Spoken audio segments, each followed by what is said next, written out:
বাংলাদেশ সেনাবাহিনীর কাজ কি গরু ছাগলের আবর্জনা পরিষ্কার করা, ময়লা বর্জ্য এগুলো পরিষ্কার করা, নাকি বাংলাদেশ সেনাবাহিনীর অন্য কোনো কাজ রয়েছে? ঢাকা উত্তর সিটি কর্পোরেশনের মেয়র যেভাবে বাংলাদেশ সেনাবাহিনীকে গরু ছাগলের ময়লা বর্জ্য এগুলো পরিষ্কার করার দায়িত্ব দিতে চাচ্ছেন, তাতে সেনাবাহিনীর সম্মান যেভাবে ক্ষুণ্ণ হয়, সেটা কি ঢাকা উত্তর সিটি কর্পোরেশনের প্রশাসক তিনি ব্যাপারটা বোঝেন? যার বিরুদ্ধে হিজবুত তাহরীরের শীর্ষ নেতা হিসেবে অভিযোগ রয়েছে, যাকে এখন পর্যন্ত সরকার সরিয়ে দেয়নি, সরকার তাকে পেলে পুষে বড় করছে, তিনি নানা রকমের কর্মকাণ্ড করছেন এবং তার বিরুদ্ধে একের পর এক অভিযোগ আসছে। তিনি নিজের পদ বাঁচাতে একজন বড় অফিসারের পদ খেয়েছেন, এরকম অভিযোগও তুলেছেন সাংবাদিক জুলকারনাইন সাহেব, যিনি কিনা সামনে এনেছিলেন যে এই ঢাকা উত্তরের প্রশাসক যিনি এজাজ, তিনি হিজবুত তাহরীরের পঞ্চম শীর্ষ নেতা।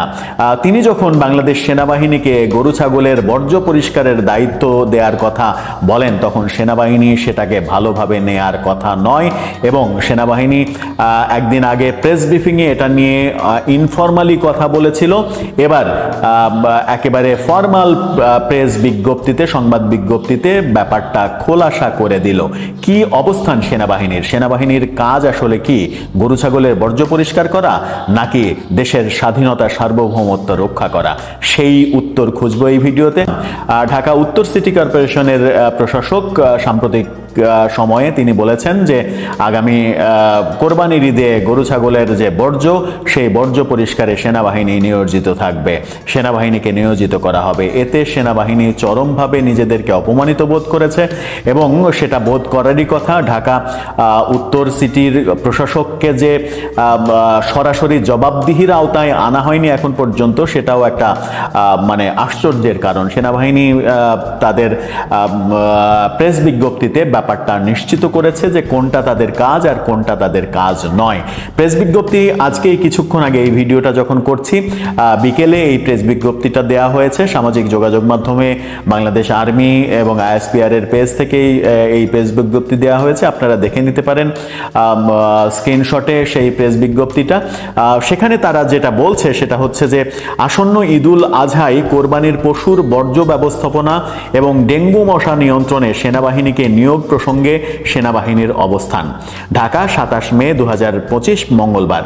সম্প্রতি গণমাধ্যমে প্রকাশিত ঢাকা উত্তর সিটি কর্পোরেশনের সম্মানিত প্রশাসক তার এক বক্তব্যে জানান যে আসন্ন ঈদুল আজহায় কোরবানির পশুর বর্জ্য ব্যবস্থাপনা এবং ডেঙ্গু মশা নিয়ন্ত্রণের দায়িত্বে সেনাবাহিনী নিয়োগ করা হবে। সকলের অবগতির জন্য জানানো যাচ্ছে, বাংলাদেশ সেনাবাহিনী এ ধরনের কোনো কার্যক্রমের বিষয়ে অবগত নয় এবং ভবিষ্যতেও এ ধরনের কোনো কার্যক্রমের সাথে সম্পৃক্ত হবার পরিকল্পনা তাদের নেই। বর্তমান প্রেক্ষাপটে সেনাবাহিনী দেশের সার্বভৌমত্ব ও জননিরাপত্তা নিশ্চিতে নিরলসভাবে কাজ করে যাচ্ছে। এ ধরনের কার্যক্রম পরিচালনার জন্য সংশ্লিষ্ট ও উপযুক্ত সংস্থাসমূহকে দায়িত্ব প্রদান করাই যৌক্তিক বলে বাংলাদেশ সেনাবাহিনী মনে করে।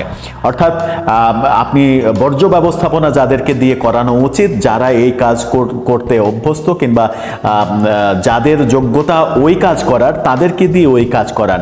সেনাবাহিনীকে কেন এর মাঝে টানেন? সেনাবাহিনী কেন গরু ছাগলের বর্জ্য পরিষ্কার করতে যাবে? এই কাজে কেন যাবে? সেনাবাহিনী যখন দেশের একেবারে ক্রান্তি লগ্নে দেশের স্বাধীনতা, সার্বভৌমত্ব, নিরাপত্তা এগুলো নিয়ে কাজ করছে, তখন ঢাকা উত্তর সিটির প্রশাসক কোন ক্ষমতা বলে বললেন সেনাবাহিনী কি তার আন্ডারে? সেনাবাহিনী কি তার অধীনস্থ যে তিনি নিজ ক্ষমতা বলে দিলেন যে এই কাজে সেনাবাহিনী নিয়োগ করা হবে? এটা তার এখতিয়ার বহির্ভূত, এটা তিনি বলতে পারেন না, বরং তাকে জবাবদিহির মধ্যে আনা উচিত। কারণ সেনাবাহিনী তার পৈতৃক সম্পত্তি নয় যে সেনাবাহিনীকে যে কোনো জায়গায় কাজে লাগাবেন এই ঘোষণা দিয়ে দিবেন সরকার এবং সেনাবাহিনীর সঙ্গে কোনো ধরনের আলোচনা না করে। সে 4 দিনের সফরে জাপান চলে যাচ্ছেন। সংবাদ মাধ্যম এই খবরটা নিশ্চিত করেছে, আপনারা শিরোনামটা দেখে নিতে পারেন। 4 দিনের সফরে রাতে জাপান যাচ্ছেন প্রধান উপদেষ্টা। জাপানে নিক্কই সম্মেলনে অংশ নিতে তিনি এই সফরে যাচ্ছেন। নিক্কই সম্মেলনটা তার কাছে কি এতই গুরুত্বপূর্ণ হয়ে গেল যে বর্তমানে দেশের যে পরিস্থিতি চলছে, সেই পরিস্থিতি মোকাবেলার চাইতে সেখানে অংশগ্রহণটা এত গুরুত্বপূর্ণ। এই ব্যাপারে জুলকারনাইন সাহেব সামাজিক যোগাযোগ মাধ্যম ফেসবুক ফেসবুকে একটা পোস্ট দিয়েছেন। সেই পোস্টটা যদিও ইংরেজিতে পোস্ট দিয়েছেন, সেই পোস্টটা যদি আপনারা পড়েন এবং বাংলায় তর্জমা করে তার মাঝে যা বোঝার চেষ্টা করেন তাহলে সেটা ভয়ানক। পোস্টের স্ক্রিনশটটা আপনারা দেখে নিতে পারেন। জুলকারনাইন সাহেবের সেই পোস্ট রীতিমতো প্রফেসর ইউনূসের সমালোচনা করেছেন, গভর্নমেন্টের সমালোচনা করেছেন এবং সিদ্ধান্তহীনতার মধ্যে যে সরকার রয়েছে সেই প্রসঙ্গটা তিনি তুলে নিয়ে এসেছেন। গণমাধ্যমে খবর হওয়ার আগেই যদিও তিনি পোস্টটা দিয়েছিলেন। গণমাধ্যম কি বলছে? গণমাধ্যম বলছে ভারপ্রাপ্ত পররাষ্ট্র সচিব রুহুল আলম সিদ্দিকী এই তথ্য নিশ্চিত করেছেন যে জাপান যাচ্ছেন আজকে রাতেই প্রধান উপদেষ্টা। বলেছেন সফরকালে বাংলাদেশ জাপানের মধ্যে 7টি চুক্তি সমঝোতা স্মারক স্বাক্ষরিত হওয়ার কথা। এর মধ্যে সরকারির পাশাপাশি বেসরকারি পর্যায়ের চুক্তিও রয়েছে। তার মানে বেসরকারি চুক্তি এবং শোনা যাচ্ছে জনশক্তি রপ্তানির ক্ষেত্রে একটা আলোচনা জাপানের সাথে হবে। সম্প্রতি আপনারা নিশ্চয়ই জানেন যে জনশক্তি রপ্তানির ক্ষেত্রে প্রফেসর ইউনূসের গ্রামীণ ব্যাংক সংশ্লিষ্ট একটি প্রতিষ্ঠানকে লাইসেন্স দেওয়া হয়েছে। সেটা নিয়েও চতুর্দিকে বিতর্ক তৈরি হচ্ছে যে নিজের ব্যবসা প্রতিষ্ঠানের দুতিয়ালি করতে প্রধান উপদেষ্টার পদ ব্যবহার করে তিনি জাপানে কোনো মিটিং করবেন কিনা, এই আলোচনাও চতুর্দিকে চলছে। এই রাষ্ট্রপক্ষ থেকে জানানো হয়েছে এই সফরকে শুধুমাত্র সম্মেলনে অংশগ্রহণের মধ্যে সীমাবদ্ধ না রেখে দ্বিপাক্ষিক সম্পর্কের দিক থেকে গুরুত্বপূর্ণ মনে করছেন সচিব। সফরে বাংলাদেশ জাপানের কাছ থেকে সহজ শর্তে স্বল্প সুদে ঋণ সহায়তা চাইবে এমনটাও জানানো হয়েছে। মূলত নিক্কই সম্মেলনে উপস্থিত হওয়ার জন্যই প্রধান উপদেষ্টা যাচ্ছেন। বাকি যে কথাগুলো যে জাপান সরকারের সঙ্গে বিভিন্ন ধরনের মিটিং হবে এগুলো আসলে ফর্মালিটি। এগুলো গত কিছুদিনে অনেক দেখা গেছে এবং জুলকারনাইন সাহেব যেটা বলেছেন যে গত 9.5 মাসে প্রফেসর ইউনূস যে পরিমাণ বিদেশ সফর করেছেন এর চাইতে রাষ্ট্রপ্রধান হিসেবে বেশি বিদেশ সফর করেছেন শুধুমাত্র পৃথিবীতে একজনই, তিনি হচ্ছেন ভারতের প্রধানমন্ত্রী নরেন্দ্র মোদী। তাছাড়া কেউ এর চাইতে বেশি বিদেশ সফর করেননি।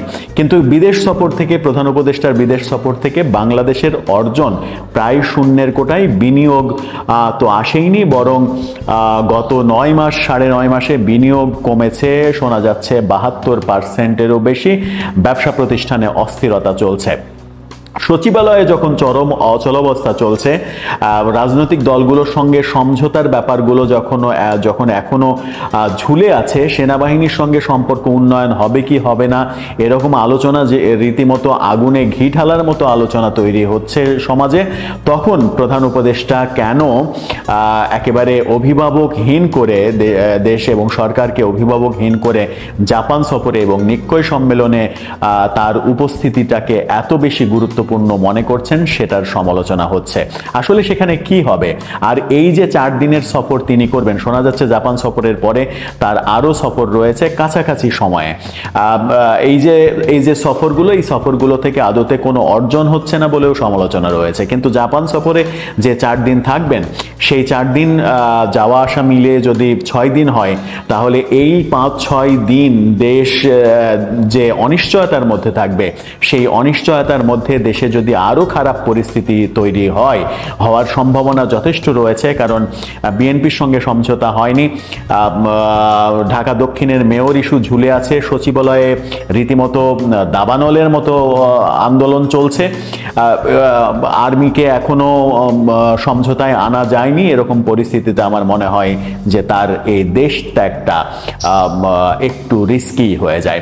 আবার অনেকে আগবাড়িয়ে এই কথাও আলোচনা করার চেষ্টা করছেন যে প্রফেসর ইউনূস পরিস্থিতি খারাপ দেখে হয়তো দেশের বাইরে আপাতত সফরে যাচ্ছেন, যে পরিস্থিতি যদি আরো খারাপ হয় তাহলে তিনি দেশের বাইরে থেকেই পরবর্তী করণীয় সম্পর্কে সিদ্ধান্ত নেবেন।